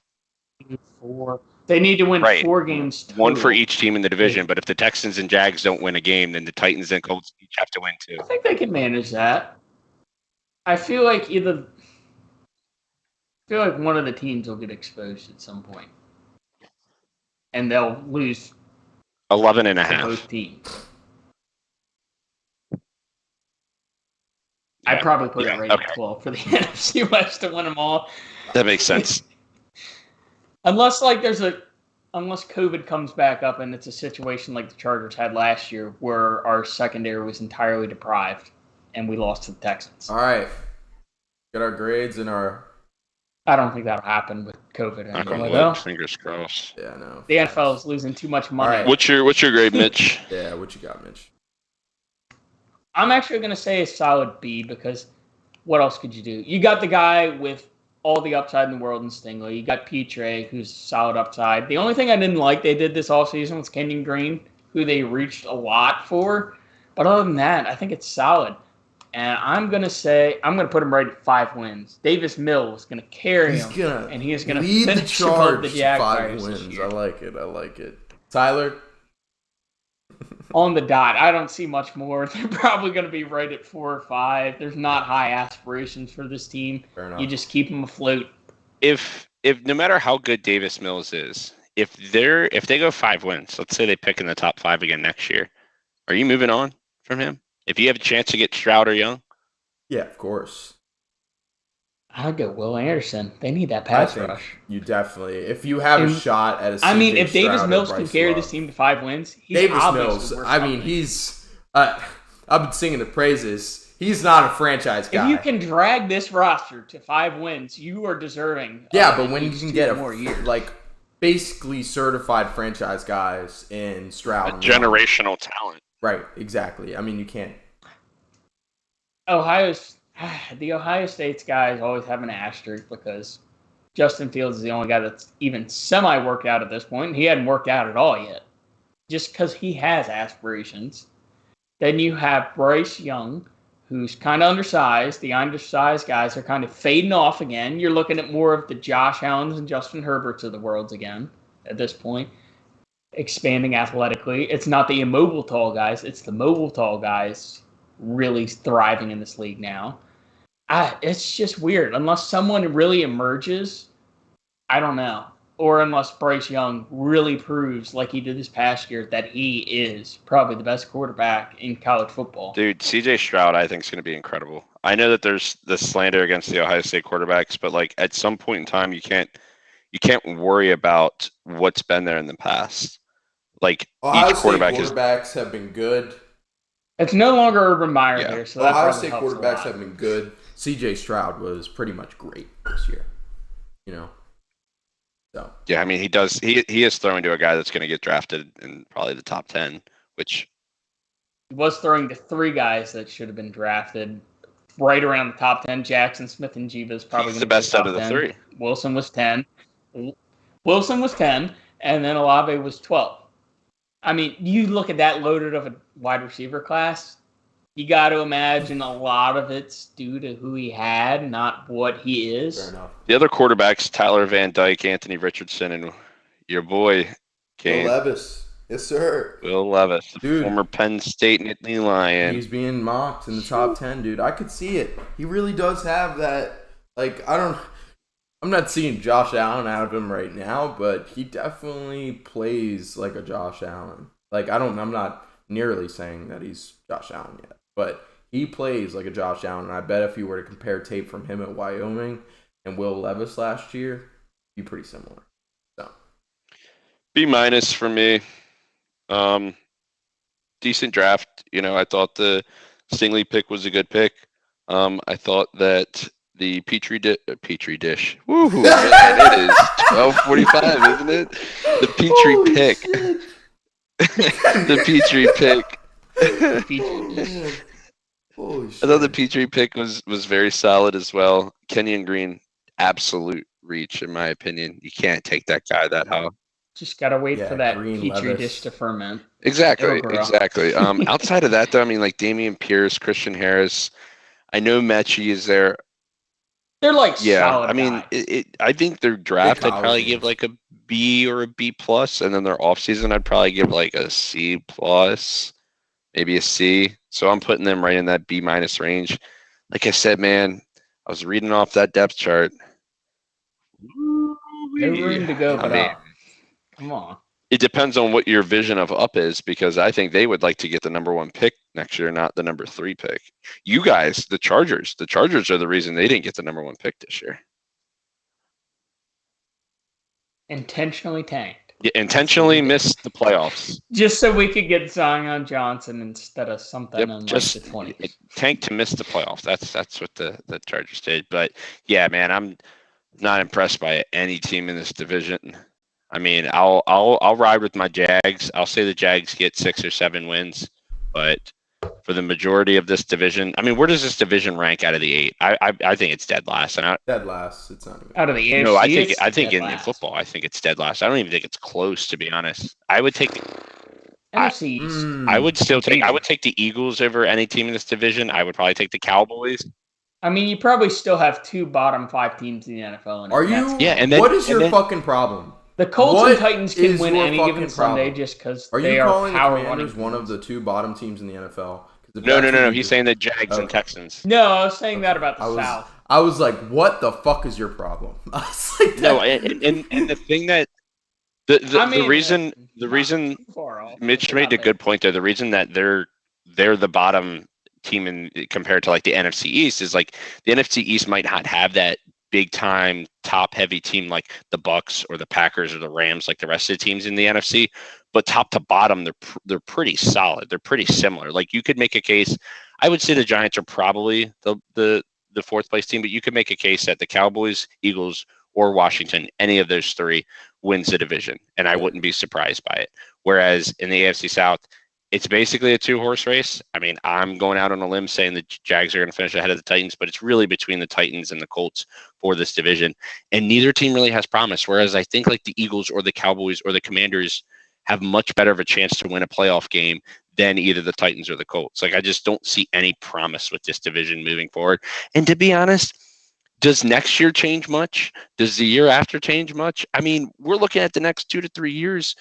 The AFC is going to be what it's going to be. Like, where we are now with the AFC is not going to change drastically for the next 2, 3, 4 years, depending on Lamar. I know that that's a big question mark. And depending on Trevor Lawrence. I mean, he could, in 2 years, he could be fucking dogging this division. You're right. He could. But, like, what about the rest of the Jags? You know, it remains to be seen what they can do. But I don't.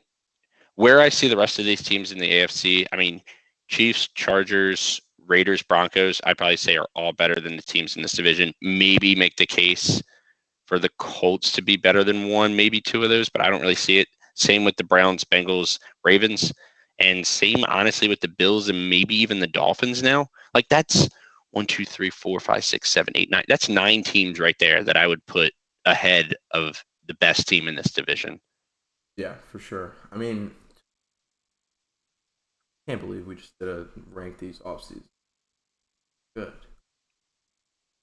Just absolutely. Oh, I know. Yeah. It's so bad. Like, honestly, though, like we said, at least we did this pod at like 1 in the morning, 2 in the morning to get it out of the way. So now all our focus is on the better divisions in football. Exactly. We can only go up from here, folks. This is the just like the Texans. Yeah, for sure. This is the perfect late night pod. I'm stalling until Mitchell's bitch ass gets back in the fucking camera. Can you hear me, son?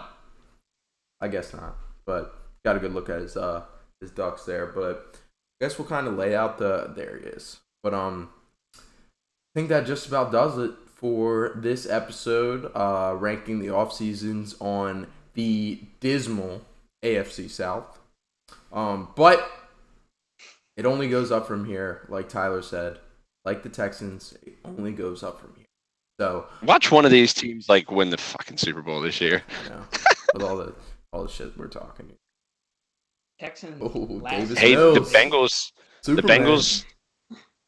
Doubt it. Bengals did it. Second year. Joe Burrow's second year, right? Trevor Lawrence. Yeah. Just saying. Joey B did tear his ACL. He doesn't have Jamar Chase, T. Higgins. Dude, Christian Kirk is like as good as Jamar Chase. No, I'm kidding. I'm messing. We need to stop. We need to stop He before is you call another player below void. So. Yeah, we'll end on the Petri dish. Sweet. All right. So, for me, Kane Schwartz, Mitchell McDonald, and Tyler North, we will catch you in a little bit. Probably next week. If not this weekend. Quite not. Not really sure what the plan is. But when we know, you will know. So, the members of the Blitz Pod signing off. We will catch you next